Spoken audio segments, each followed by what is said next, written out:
Αυτή είναι η Χαλκίδα, η πόλη με τις δύο γέφυρες και την αιώνια κίνηση. Ένας τόπος που ζει ανάμεσα σε δύο στεριές και νερά που δεν ησυχάζουν ποτέ. Οι στενοί δρόμοι που ξέρω από μικρός με κλειστά μάτια, εκεί που σήμερα το να βρεις θέση να παρκάρεις είναι πιο πιθανό από το να βρεις έναν πολιτικό που σου λέει την αλήθεια. Κοίτα να δεις, τόσα ταξίδια και δεν σας έχω μιλήσει ποτέ για αυτή. Είναι μια πόλη που δεν σταματά ποτέ να κινείται, αλλά ταυτόχρονα δεν πάει και πουθενά. Εδώ μεγάλωσα. Εδώ έμαθα ότι τα νερά που αλλάζουν κατεύθυνση κάθε 6 ώρες είναι η τέλεια δικαιολογία για να βγεις για ένα καφέ στην παραλία, στον Υμφοπάζαρο της πόλης. Είναι ο τόπος μου, η βάση μου, εδώ σχεδιάζω τα πάντα και από εδώ ξεκινάω. Τη ζω καθημερινά και ας είμαστε ειλικρινείς, συχνά βλέπω μόνο τον γκρίζο της, την κίνηση, τα άσχημα που μάθαμε να αγνοούμε εμείς οι Χαλκιδαίοι. Ξεχνάω να δω την ομορφιά όταν γίνεται συνήθεια. Για σένα που θα έρθεις το Σαββατοκύριακο από το τσιμέντο της Αθήνας είναι ελευθερία. Για μένα είναι απλώς η διαδρομή για το γραφείο.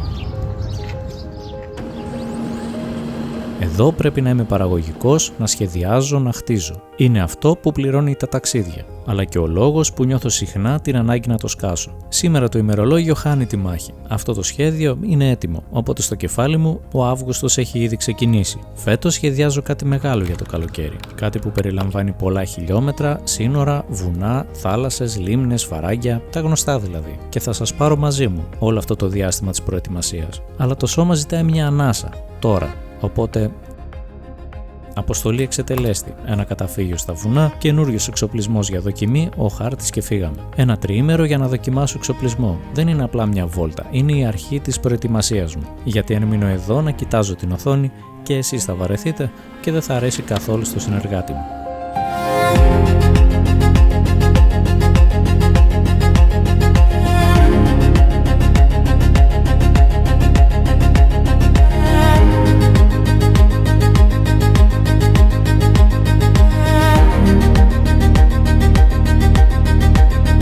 Μερικοί λένε πως η οδήγηση είναι μοναχική υπόθεση. Και ναι, είναι υπέροχο να ταξιδεύεις μόνος, αλλά όχι πάντα. Γιατί μετά υπάρχει και αυτό, το να ταξιδεύεις με την παρέα σου. Τότε η διαδρομή πάβει να είναι απλώς μια γραμμή στο χάρτη. Γίνεται ένας μικρός κώδικας ανάμεσα σε ανθρώπους και μηχανές. Δεν χρειάζεται να πείτε κουβέντα, απλά ξέρετε. Γιατί στο τέλος της ημέρας θα θυμάσαι τη στάση για καφέ, τις χαζομάρες στην άκρη του δρόμου και τη σιγουριά πως αν υπάρχει ένα KTM στην παρέα, κάποια στιγμή θα γίνει συζήτηση για εργαλειοθήκη. Οπότε, αν είσαι από αυτούς, ίσως οι καλύτερες στιγμές να είναι τελικά αυτές που έχεις κάποιον δίπλα σου να τις ζήσεις. Γιατί, κακά τα ψέματα, το ταξίδι είναι στιγμές. Ο άλλος λέει το ταξίδι είναι στιγμές. Με εμάς είναι σύριαλ ολόκληρο. Το ευχαριστούμαστε. Έτσι πρέπει. Έχεις κάτι στο παντελόνι σου. Εντάξει, μια μελισσούλα ήταν τι ήταν. Εγώ τι θα μου λύσουμε, εσύ θα μπορώ. Της έμαθα να βάζει μουσική μέσα από το κράνος.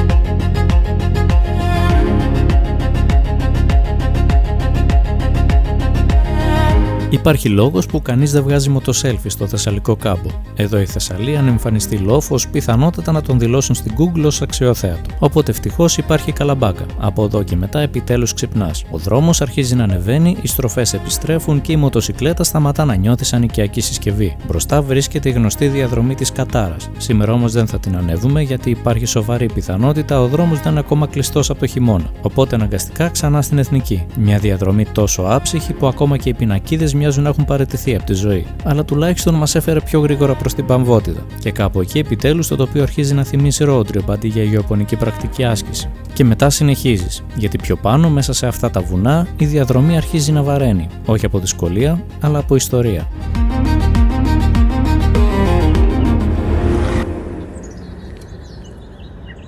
Αυτό πίσω μου είναι το άγαλμα της Ζαγορίσιας γυναίκας της Πίνδου. Αυτό το στήσαν το 1993. Ήταν ο γλύπτης Καλακαλάς. Καλακαλά το λέω. Καλακαλά.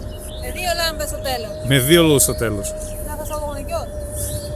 Στήσαμε αυτό το μνημείο το 1993 εδώ πέρα, το οποίο είναι περίπου 6 μέτρα ύψος και 1,5 τόνο βάρος, για να τιμήσουν τις γυναίκες του Ζαγορείου, όταν το 1940 οι άντρες που πολεμούσαν εδώ στα βουνά απήχαν περίπου 80 χιλιόμετρα από το πιο κοντινό χωριό.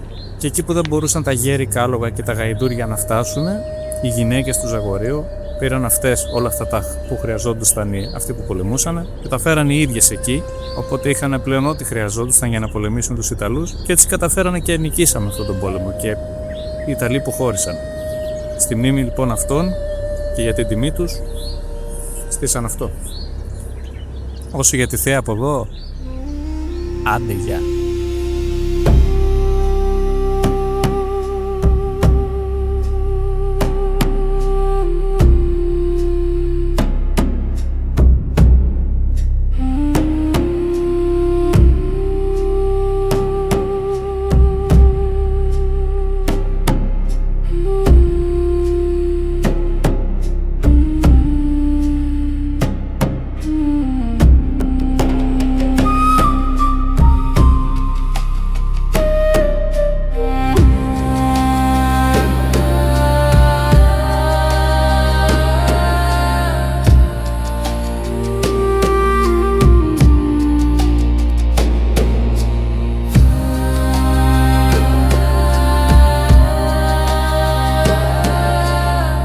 Τόσες φορές είχα περάσει δίπλα και ποτέ δεν είχα σταματήσει. Έχω επισκεφτεί δεκάδες φορές τα ζαγοροχώρια, κι όμως μια στάση σαν αυτή είναι αρκετή για να σου αλλάξει όλη την οπτική. Σαν να σε βάζει απότομα στο πραγματικό πνεύμα αυτό εδώ του τόπου, εδώ που η ιστορία ξόδεψε αμέτρητες σελίδες και δυστυχώς ανθρώπους. Σε τραβάει έξω από τα ρίχα trends των social και σου θυμίζει τι πραγματικά κοιτάς. Να σου πω κάτι, όσες selfie και να βγάλεις στο Βίκο με το τελευταίο iPhone, όσα stories και να ανεβάσεις από boutique, ξενοδοχεία στο Πάπιγκο ή την Αρίστη, αν δεν σταθείς σε μέρη σαν αυτό να νιώσεις τι έχει συμβεί σε αυτόν εδώ τον τόπο, τότε φίλε μου δεν έχεις καταλάβει ούτε που βρίσκεσαι ούτε τι βλέπεις.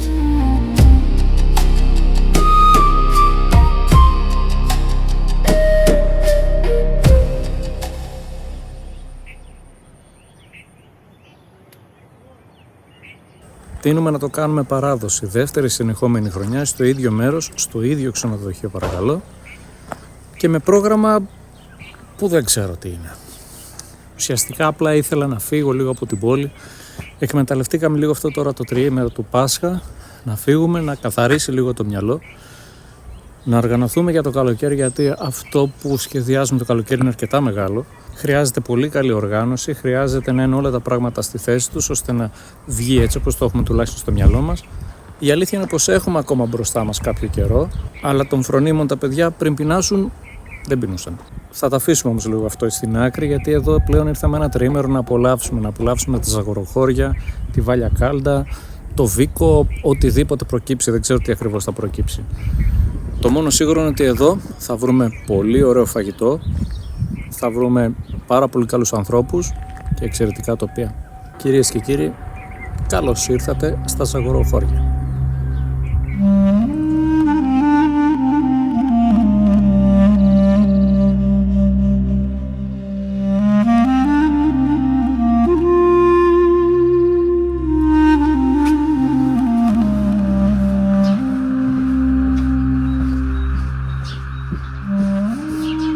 Σήμερα το πρόγραμμα λέει Σαμαρίνα. Για τον καιρό δεν ξέρω.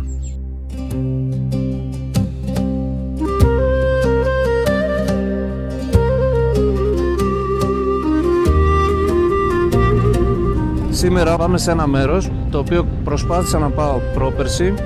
Όταν έφτασα εκεί με κοιτούσαν σαν εξωγήινο, ο οποίος είχε καβαλήσει δίτροχη ηλεκτρική σκούπα και με διώξαν αμέσως. Ναι, όντως με διώξανε. Γιατί ο καιρός ήταν χειμώνας, ήταν άσχημος και αν σε πιάσει εκεί ο χειμώνας είναι πολύ δύσκολο να είσαι εκεί με μηχανή. Είναι ένα μέρος που δεν πας εύκολα. Είναι ένα μέρος στο οποίο για να φτάσεις πρέπει να παλέψεις με κάμποσες στροφές, με έναν λίγο παράξενο δρόμο, στενό, ορεινό, στρεφτερό, ενίοτε και με καταπτώσεις. Όταν όμως φτάσεις εκεί θα καταλάβεις γιατί ήθελες να φτάσεις και να περάσεις όλη αυτή την σε εισαγωγικά ταλαιπωρία.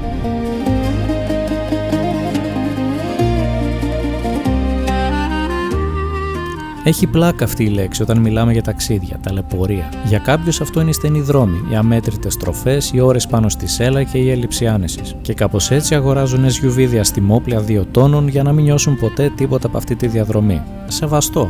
Για μένα όμως αυτό είναι η διαδρομή. Δεν θέλω να εξαφανίσω το βουνό με cruise control και air condition. Θέλω να το περάσω, να νιώσω τις στροφές, την αλλαγή στον αέρα, τη μυρωδιά του δάσους, την κούραση στα χέρια και εκείνη τη μικρή ηλίθια χαρά που σου δίνει ένας καλός δρόμος χωρίς κανέναν σοβαρό λόγο. Ξενέρβει! Κάτσε να δούμε, αυτή είναι trophy exclusive, τι είναι. Έτσι πως την κόβω για exclusive είναι, ξαδέρφ. Κανόνισε, χέρατα. Έχει και βαλίτσες πλαϊνές. Με μάνα γνωρίζεις και με πάρεις το κυνήγι, να σου πω εγώ μετά.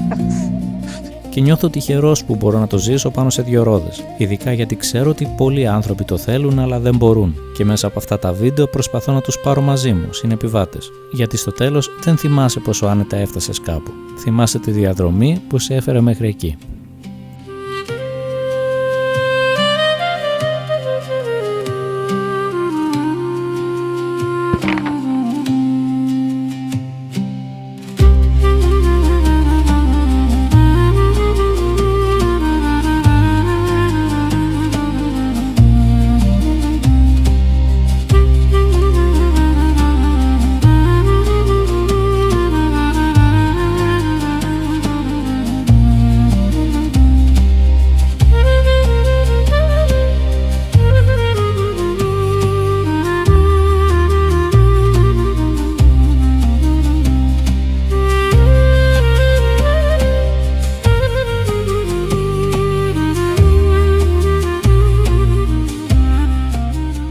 Είναι απίστευτο το πόσο διάσπαρτη είναι η ιστορία εδώ πάνω. Σαν κάποιος να σκόρπισε μνημεία, χωριά και ιστορίες πάνω στα βουνά. Και αν βρεθείς εδώ, δεν θα ξέρεις τι να πρωτοθαυμάσεις. Την ιστορία του τόπου ή την ομορφιά του. Εντάξει, τι λες ρε. Άντε γεια. Άντε γεια. Αν είχαμε σαν λαό στο μυαλό και την οργάνωση, θα είχαμε πάρα πολύ όμορφα πράγματα να δούμε στην Ελλάδα. Η Ελλάδα θα διαφημιζόταν από μόνη της. Εντάξει, αυτό είναι για φωτογραφία.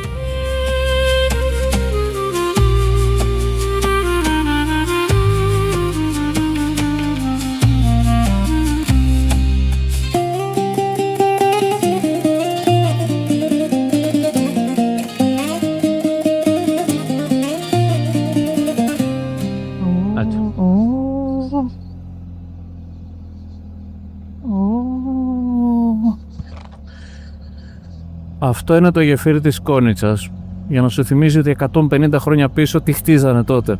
Το highlight αυτού είναι ένα καμπανάκι το οποίο είναι ακριβώς από κάτω, το οποίο αν το ακούσεις, καλύτερα να μπεις μες στο σπίτι, γιατί αυτό σημαίνει ότι ο καιρός γυρνάει, είναι άγριος και δεν θα ήθελες να είσαι έξω.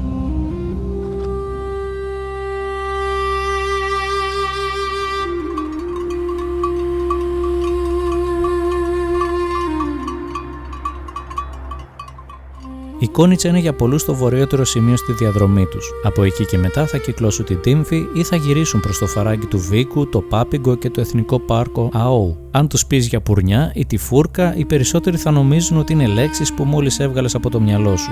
Και λογικό είναι, γιατί να τα ξέρουν. Είναι χωριά που κάθονται σε μια άγωνη γραμμή πάνω στο βουνό. Ένας παράδρομος του Σμόλικα που σπάνια περνάει κανείς. Και εμένα αυτό μου κάνει. Από αυτό το σημείο και μετά ξεκινάει ο στενός δρόμος και πολλές στροφές μέσα στο βουνό και θα πρέπει να έχετε φορτώσει χάρτες στο GPS γιατί θα χάσετε οποιοδήποτε σήμα και επικοινωνία με τον έξω κόσμο. Το οποίο πολλές φορές δεν είναι και κακό εδώ που τα λέμε.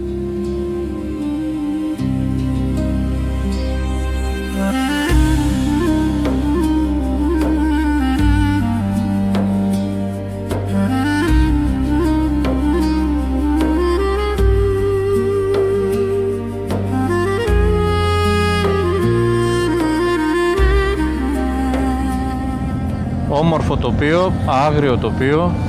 Απλά έφτιασε δίπλα στο Σαραντάπορο ποταμό να μην σου συμβεί τίποτα γιατί δεν έχει και τόσο πολύ κίνηση εδώ. Και άντε να εξηγήσεις και στην οδική βοήθεια που είσαι.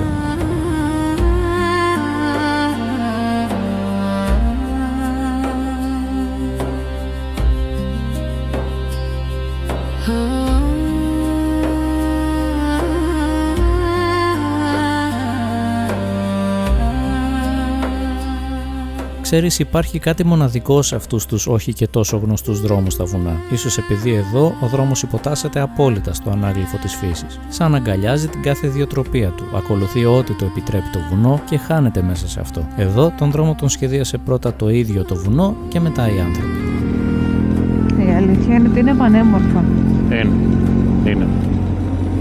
Αλλά έτσι όπως είναι ο δρόμος, είναι και ο λόγος που για περίπου 25 με 28 χιλιόμετρα θες κάτι παραπάνω από μία ώρα. Αλλά με τέτοιο τοπίο σε νοιάζει? Καθόλου.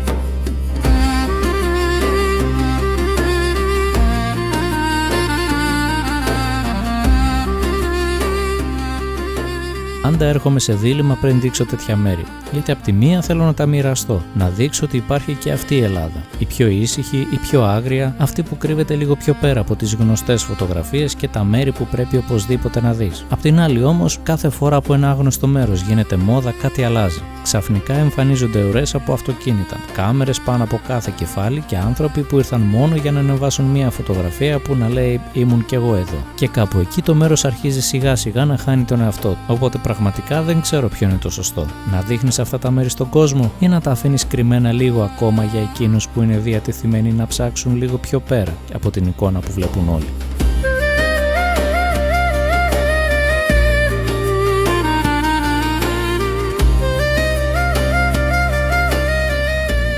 Γιατί μόλις μερικά χιλιόμετρα μέσα σε αυτό το παράδεισο ξεπροβάλλουν τα πρώτα μικρά χωριά. Παρότι όμως είναι μικρά, αυτό δεν σημαίνει ότι δεν είναι όμορφα, είναι πανέμορφα. Αγία Παρασκευή με την εκκλησία της.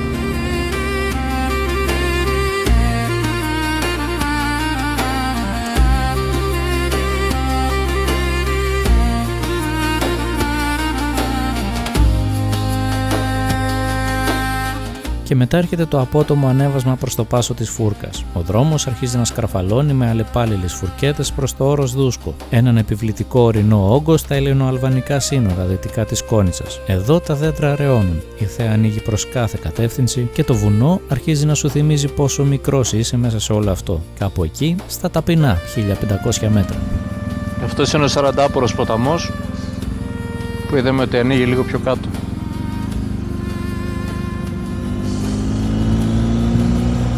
Πραγματικά δεν ξέρεις τι να πεις, τι να περιγράψεις, τι να δείξεις. Πάρε τη μηχανή και έλα εδώ να απολαύσεις. Εμένα περιμένεις να σου πω, δεν βλέπεις.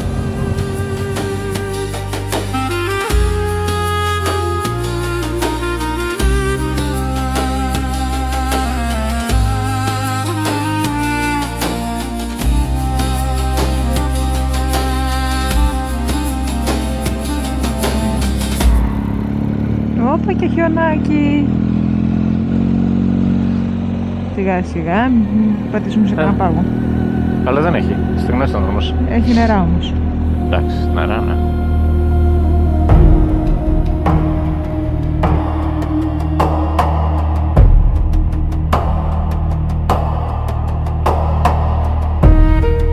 Είναι μία από αυτές τις στιγμές που στέκεσαι για λίγο να συνειδητοποιήσεις που βρίσκεσαι. Είσαι στο σημείο στην άκρη του χάρτη, αφού λίγο πιο πέρα τελειώνει η Ελλάδα. Και για ένα δευτερόλεπτο σου περνάει από το μυαλό να απλώσεις το χέρι και να κουμπίσεις στην Αλβανία. Γύρω σου το βουνό σου δείχνει ξεκάθαρα ποιος κάνει κουμάντο εδώ πάνω. Το χιόνι στην άκρη της ασφάλτου σε προετοιμάζει για αυτό που θα έρθει μετά από μερικές στροφές. Λογικό είναι. Ανεβαίνουμε προς τη Σαμαρίνα, το ψηλότερο χωριό σε όλα τα Βαλκάνια. Χτισμένο ψηλά στη βόρεια Πίνδο, εκεί όπου ο χειμώνας δεν βιάζεται ποτέ να φύγει. Και παρόλα αυτά δεν κρυώνω καθόλου, γιατί το μόνο που μένει στο μυαλό δεν είναι ούτε τα χιόνια ούτε το υψόμετρο, αλλά μια πλατεία χωριού, μια τρεχούμενη βρύση και καπνός από σόμπες και μυρωδιά από ψισταριές που χάνεται μέσα στον παγωμένο αέρα. Κυρίες και κύριοι, καλώς ήρθατε στη Σαμαρίνα.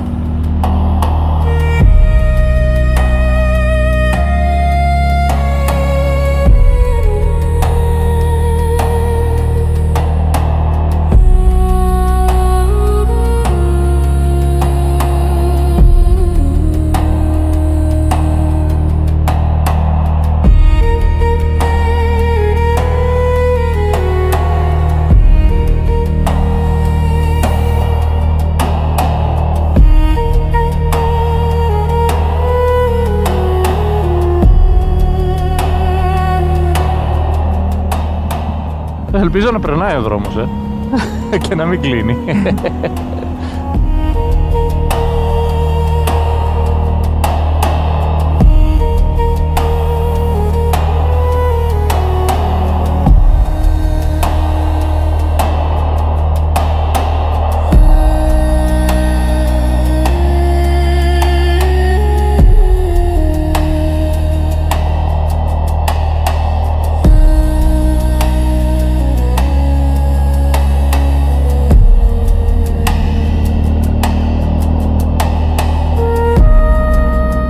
Λίγα χιλιόμετρα αργότερα μέσα στο χιόνι φτάνουμε στην κορυφή και στην άλλη πλευρά του βουνού το τοπίο αλλάζει ξανά. Στα δεξιά μας ο δρόμος απλώνεται πάνω στην πλαγιά γεμάτος φουρκέτες, άγριες πέτρες και εκείνη τη χαοτική ομορφιά που μόνο τα βουνά της Πίνδου ξέρουν να φτιάχνουν.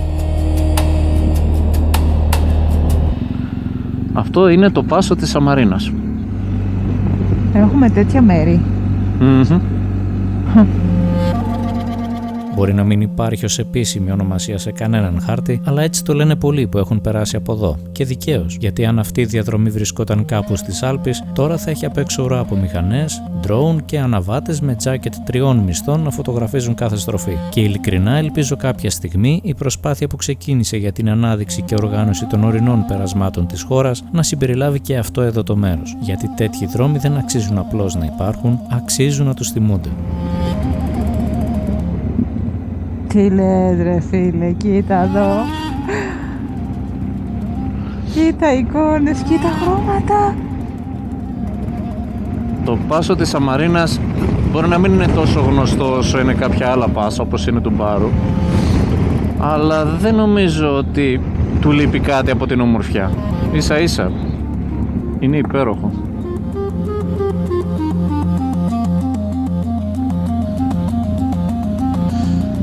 Απλά εννοείται πως και εδώ, λόγω του υψομέτρου και των απότομων αλλαγών του καιρού, θέλει αρκετή προσοχή και μελέτη πριν έρθετε, διότι αν υπάρχει και υποψία άστα του καιρού, καλό θα ήταν να μην έρθετε εδώ.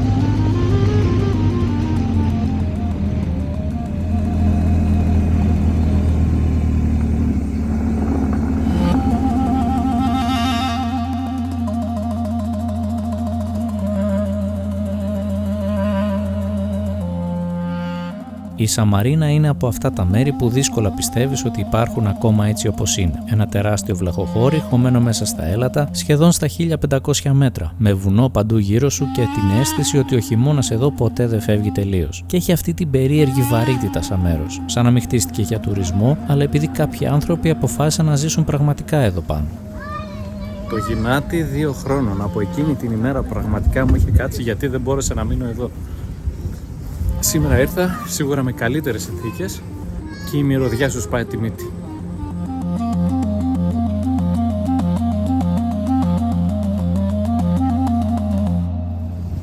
Εδώ είμαστε λοιπόν στην ιστορική πλατεία της Σαμαρίνας, εδώ που ο αέρας μυρίζει Πίνδου, στα 1450 μέτρα, εδώ που η φιλοξενία είναι τρόπος ζωής. Αν ψάχνετε την αυθεντική Ελλάδα, βρήκατε.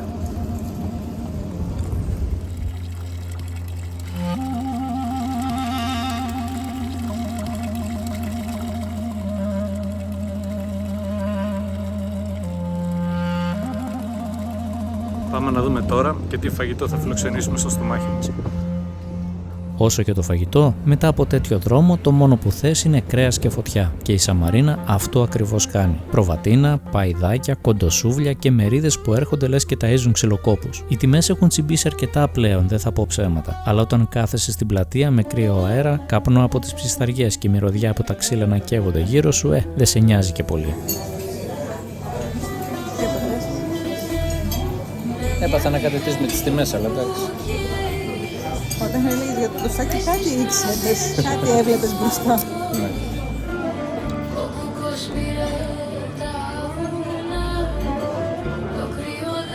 Αυτά στην τηλεόραση δεν τα δείχνουμε, μόνο στα YouTube. Τι είναι αυτά, δεν ξέρω.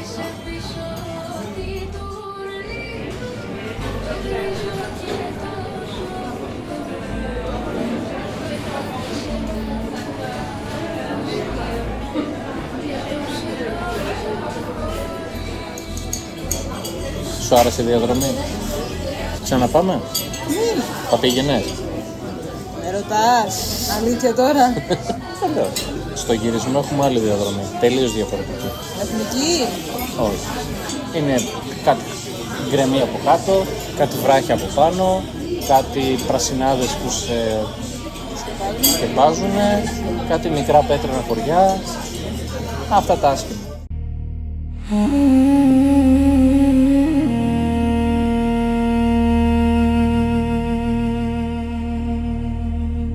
Αυτό το δέντρο φύτρωσε μέσα στην εκκλησία, είναι πάνω από 100 χρόνων δέντρο, βγήκε από την στέγη, την οροφή της εκκλησίας, χωρίς να την καταστρέψει και συνεχίζει να μεγαλώνει. Εντυπωσιακό. Μεγάλη Παναγία της Σαμαρίνας.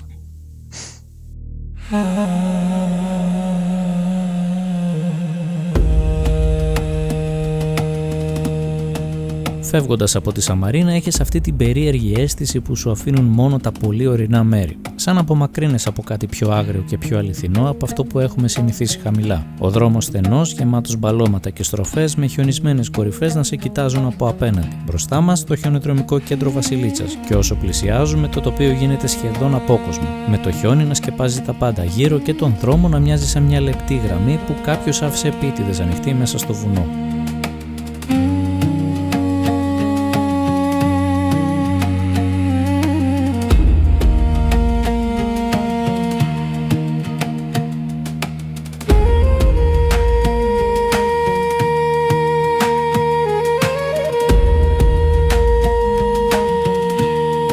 Κανονικά θα έπρεπε να με χαλάει που αφήνουμε πίσω το χιόνι, αλλά όχι εδώ, γιατί αυτό το μέρος έχει έναν τρόπο να σε κρατάει συνεχώς μέσα. Κάθε στροφή και άλλη εικόνα, κάθε χιλιόμετρο και άλλη αφρομή να χαζεύεις σαν χαζός μέσα στο κράνος, χωρίς καν να προλαβαίνεις να σκεφτείς τι αφήνεις πίσω. Είσαι έτοιμη για θέα? Ναι, εννοείται.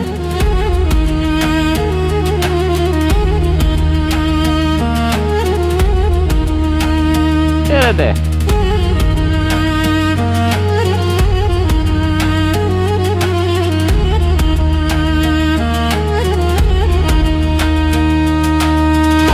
Αυτό είναι νεροτρεβί. Ουσιαστικά νεροτρεβί είναι ένα χωνί, σκέψτε ένα χωνί ανάποδα. Όταν πέφτει από πάνω το νερό περιστρέφεται, ρίχνουν μέσα όλα τα μάλινα, τα ρούχα, τις φλοκάτες, όλα αυτά για να τα πλύνουν.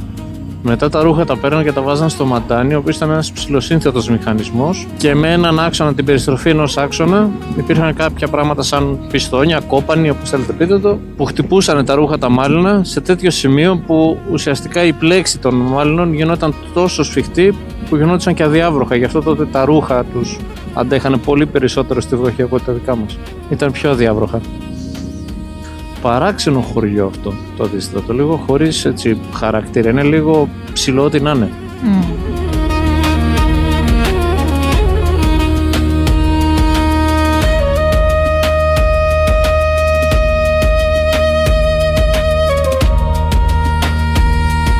Έχεις βρεθεί ποτέ σε ένα δρόμο μέσα σε πυκνό δάσος με τεράστια έλατα γύρω σου, όπου μετά από λίγα χιλιόμετρα αρχίζεις να νιώθεις ότι ο υπόλοιπος κόσμος απλώς εξαφανίστηκε? Εκεί που το μόνο που υπάρχει είναι η επόμενη στροφή, ο ήχος της μηχανής και αυτός ο παγωμένος καθαρός αέρας που σε ξυπνάει από μέσα.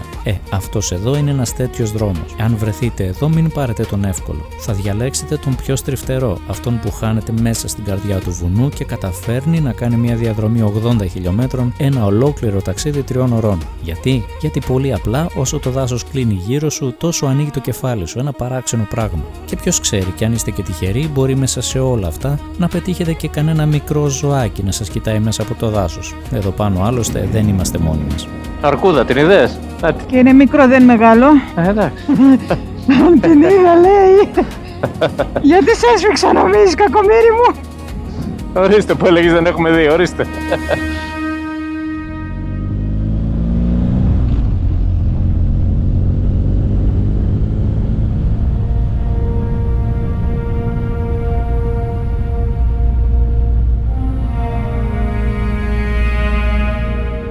Νομίζω Νομίζω πως θα μπορούσα άνετα να αφήσω την κάμερα να γράφει 3 ώρες συνεχόμενα και να περάσω αυτούσιες τις εικόνες στην οθόνη σας χωρίς να πω ούτε λέξη. Και πάλι δεν ξέρω αν θα έφτανε. Γιατί ο φακός καταγράφει το τοπίο, αλλά όχι αυτό που συμβαίνει μέσα στο κεφάλι σου όταν βρίσκεσαι εδώ πάνω. Αν προσπαθήσω να το περιγράψω περισσότερο, μάλλον θα ακουστώ υπερβολικός, ίσως και λίγο γραφικός. Αλλά όσοι έχουν περάσει από αυτούς τους δρόμους ξέρουν πολύ καλά ότι δεν λέω ούτε τα μισά. Εδώ πάνω νιώθεις λες και απομακρύνεσαι για λίγο από την κανονική ζωή, από τη φασαρία, τη βιασύνη και όλη αυτή την ανάγκη να γίνουν τα πάντα προορισμός ή η εμπειρία. Και το καλύτερο είναι πως αυτά τα βουνά δείχνουν να μην δίνουν δεκάρα για όλα αυτά. Μακάρι να παραμείνουν έτσι όσο περισσότερο γίνεται.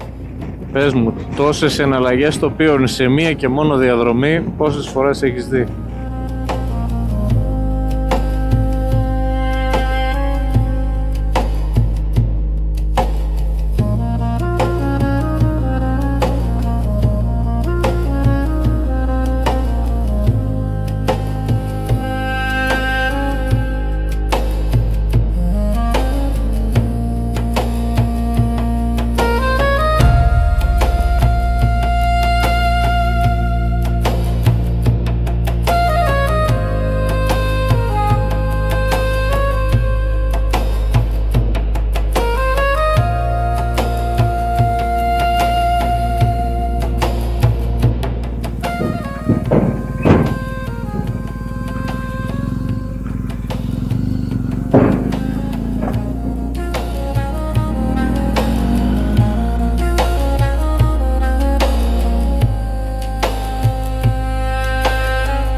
Σιγά σφελέτε.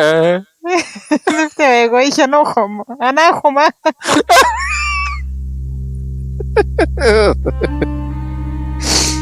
Έχω κουραστεί, εντάξει.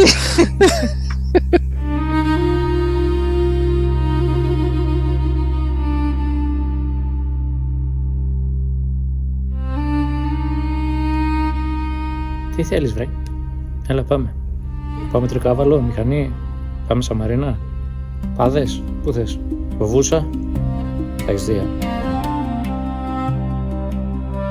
Το βράδυ της Ανάστασης εδώ δεν έχει τίποτα το φανταχτερό. Έχει όμως κάτι πολύ ήσυχο και σίγουρα πιο αληθινό από ό,τι έχει συνηθίσει στην πόλη. Στο Μονοδένδρη και στα γύρω χωριά, ο κόσμος μαζεύεται στην εκκλησία μέσα στο χαμηλό φωτισμό του χωριού. Όχι ένταση, όχι φασαρία. Μόνο μια ήρεμη αναμονή, σαν όλοι να ξέρουν ακριβώς γιατί βρίσκονται εκεί. Ο παπάς θα περάσει πρώτα από τα χωριά της περιοχής και κάποια στιγμή θα φτάσει και εδώ. Και η λειτουργία θα ξεκινήσει χωρίς τίποτα το στημένο. Φυσικά και απλά όπως γίνεται εδώ πάνω. Δεν υπάρχει ένταση, δεν υπάρχει θόρυβος. Μόνο μερικοί άνθρωποι μαζί σε μια στιγμή που μοιάζει να επαναλαμβάνεται με τον ίδιο τρόπο εδώ και χρόνια.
Σήμερα θα μαζέψουμε λίγο τα χιλιόμετρα, θα ράξουμε λίγο εδώ, να πιούμε ένα καφέ.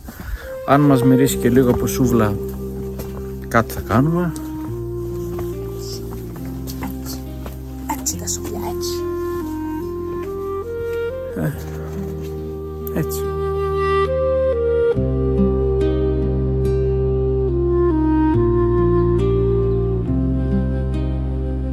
Κυριακή του Πάσχα στο Μονοδένδρη σημαίνει πολυκοσμία, οπότε οι πιθανότητες για εύκολο τραπέζι είναι λίγες. Οι ντόπιοι δεν το έχουν και πολύ με τις κρατήσεις. Ξεκινάμε με έναν καφέ και ελπίζουμε πως θα βρεθεί ταβέρνα για ένα κανονικό παραδοσιακό πασχαλινό τραπέζι.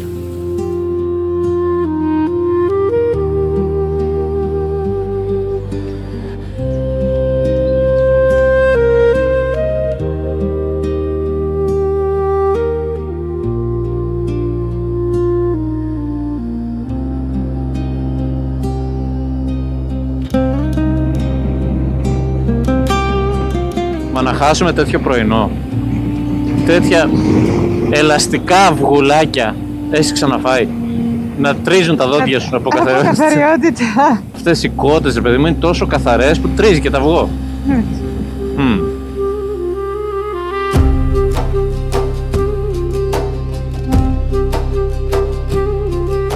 Όπως ήταν αναμενόμενο, το σενάριο για φαγητό στην πλατεία είχε εξαφανιστεί πριν καν το σκεφτούμε σοβαρά. Οπότε έγινε η κλασική κίνηση. Μια γρήγορη ματιά στα σημεία που έχω αποθηκευμένα στο χάρτη μας έβγαλε κοντά στο ξενοδοχείο, μέσα στο πράσινο και αρκετά μακριά από όλη αυτή την εορταστική κινητικότητα. Αφού λοιπόν οι φίλοι μας στο Μονοδένδρη δεν μπορούσαν να μας φιλοξενήσουν για φαγητό, αποφασίσαμε ότι υπάρχουν κι αλλού πορτοκαλιές που κάνουν αρνιά ψητά. Ξανακάντε γιατί χαιρέτησα το λογάκι και μαζεύτηκα. Πρώτη φορά είναι.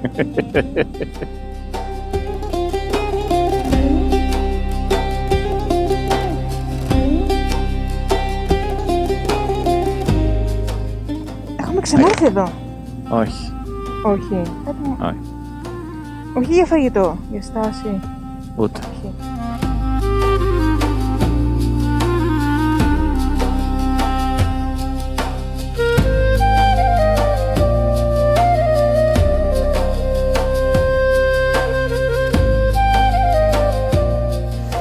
Κυριακή του Πάσχα και όπως καταλαβαίνετε η πολυκοσμία παντού στα χωριά γίνεται της κακομοίρας, οπότε επιλέξαμε να πάμε λίγο πιο έξω, δίπλα στα νερά του Βοηδομάτη. Πολύ ωραίο μέρος.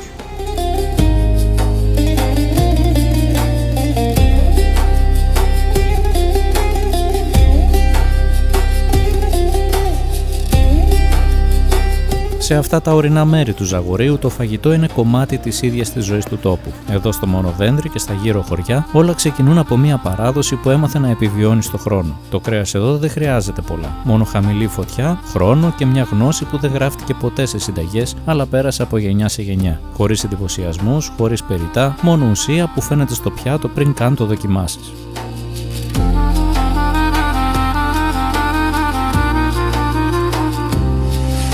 Τώρα μου κλείνει τα μάτια, κάτι και το θυμάμαι. Αλήθεια, τώρα μου κλείνει τα μάτια.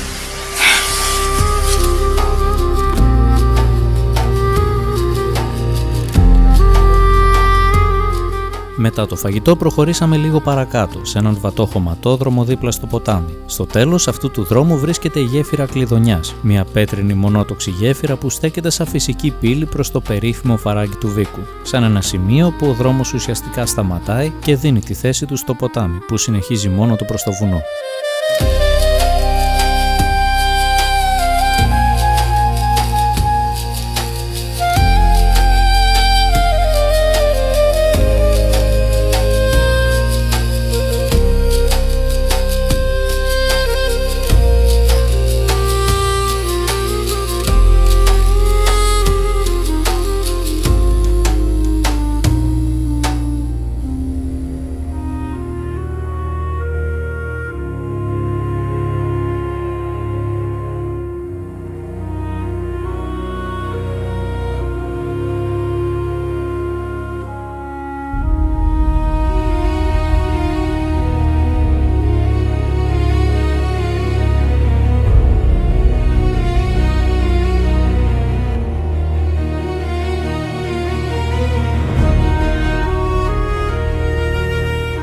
Η γέφυρα Κλειδονιάς είναι ένα από τα δεκάδες πέτρινα γεφύρια που άφησαν πίσω τους οι περίφημοι μάστοροι της πέτρας μιας άλλης εποχής. Το αρχικό γεφύρι καταστράφηκε, όμως ξαναχτίστηκε ακριβώς όπως ήταν, συνεχίζοντας να στέκεται εδώ σαν κομμάτι του ίδιου του τόπου. Ένα τόπο που έπρεπε σιγά σιγά να αφήσουμε και μαζί και τα ζαγοροχώρια, γιατί όσο και να θέλεις να μείνεις σε αυτά τα μέρη, ο χρόνος εδώ περνάει πολύ πιο γρήγορα από ό,τι θέλεις.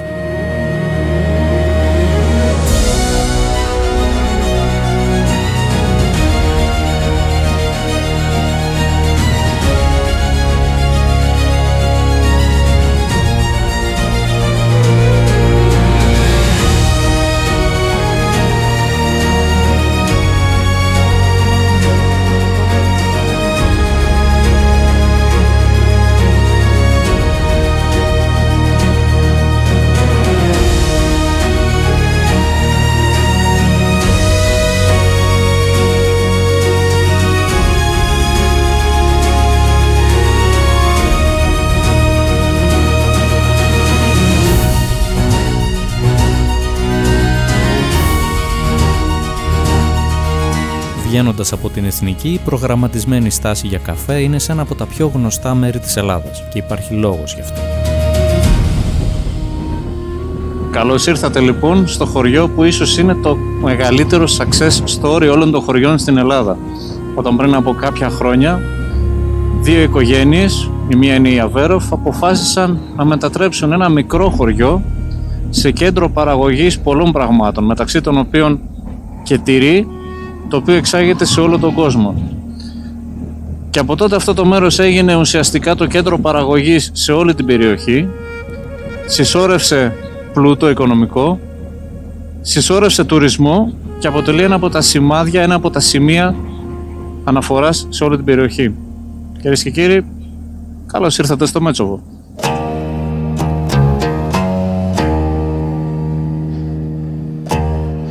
Ουσιαστικά αυτό που έχει καταφέρει αυτό το χωριό δεν είναι να παρακαλάει για τουρισμό, είναι ο τουρίστας να παρακαλάει κάπου να βρει να καθίσει. Μπαίνοντας μέσα στο Μέτσοβο, αρχίζεις να καταλαβαίνεις γιατί αυτό το μέρος δεν έμεινε απλά ένα ακόμα ορεινό σημείο στο χάρτη. Είναι ένας τόπος που διοικητικά θα τον πεις κομμόπολη, αλλά στην πραγματικότητα λειτουργεί και νιώθει σαν χωριό. Πέτρα, βουνό και ζωή μαζεμένη γύρω από μια πλατεία που δεν έσβησε ποτέ, ούτε όταν άλλαξε χαρακτήρα. Και κάπου ανάμεσα σε τουρισμό, παραγωγή και μια ενέργεια που δεν μοιάζει με τυπικό ορεινό σημείο, καταλαβαίνεις ότι εδώ κάτι έχει γίνει σωστά. Όχι εύκολα, αλλά σωστά. Εδώ έχεις παρκαρίσει. Θα το κάνω κι εγώ, θα κάνω ένα γύρω-γύρω. Να προσθέσω και κάτι άλλο. Και ο τουρίστας παρακαλάει να βρει και να παρκάρει ακόμα και τη μηχανή.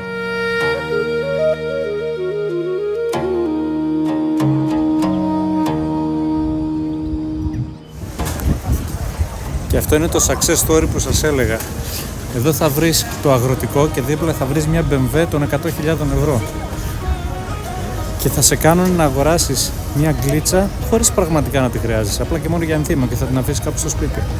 Και θα την πληρώσεις καλά.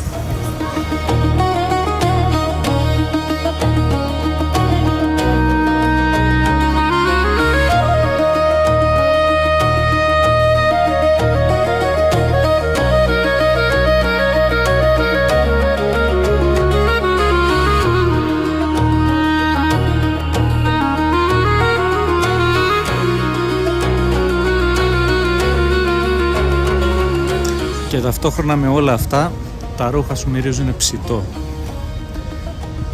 Αυτό είναι το Μέτσοβο. Το Μέτσοβο είναι από εκείνα τα μέρη που όσο και να αλλάξουν, όσο κόσμο και να τραβήξουν, κρατάνε ακόμα κάτι αυθεντικό κάτω από όλη τη βιτρίνα του τουρισμού. Και νομίζω αυτό είναι που μου έμεινε περισσότερο φεύγοντας από εδώ. Ότι πίσω από τα γεμάτα μαγαζιά, τις ταβέρνες, τα ξενοδοχεία και όλη αυτή την επιτυχία που έκτισε το Μέτσοβο τα τελευταία χρόνια, συνεχίζει να υπάρχει το βουνό. Σκληρό, τεράστιο και εντελώς αδιάφορο για όλα όσα συμβαίνουν από κάτω. Και τελικά ίσως αυτό ψάχνουμε όσοι ταξιδεύουμε έτσι. Όχι απλώς ωραία μέρη για φωτογραφίες, αλλά στιγμές που σου καθαρίζουν λίγο το κεφάλι. Στιγμές που θυμάσαι πώς είναι να οδηγείς χωρίς να βιάζεσαι να φτάσεις κάπου. Να σταματάς επειδή μύρισες ξύλο να καίγεται από κάποιο σπίτι και να σκέφτεσαι πως για κάποιο περίεργο λόγο εδώ πάνω όλα μοιάζουν λίγο πιο απλά και λίγο πιο σωστά. Πήγαμε. Πάμε.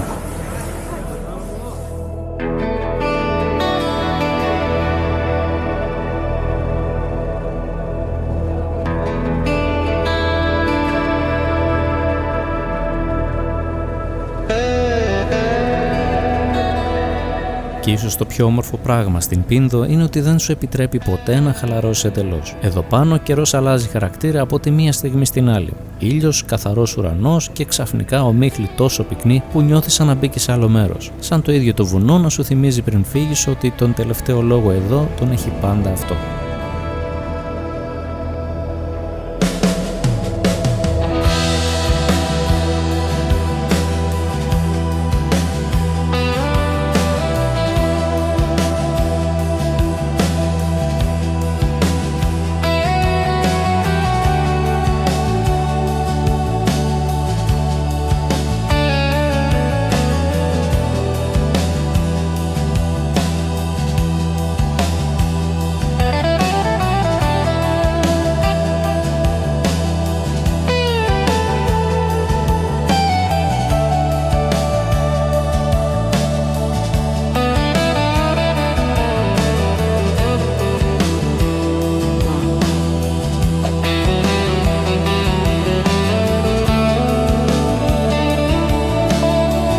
Τα μετέωρα αρχίζουν ήδη να φαίνονται στο βάθος, εκεί όπου στα τέλη Ιουνίου θα ξαναμαζευτούμε, μοτοσικλέτες και άνθρωποι, κάτω από αυτούς τους βράχους που δεν χρειάζονται πολλά λόγια. Αυτό εδώ δεν είναι το τέλος της διαδρομής, γιατί το επόμενο επεισόδιο θα έχει πολύ περισσότερους δρόμους, φίλους και συντρόφους.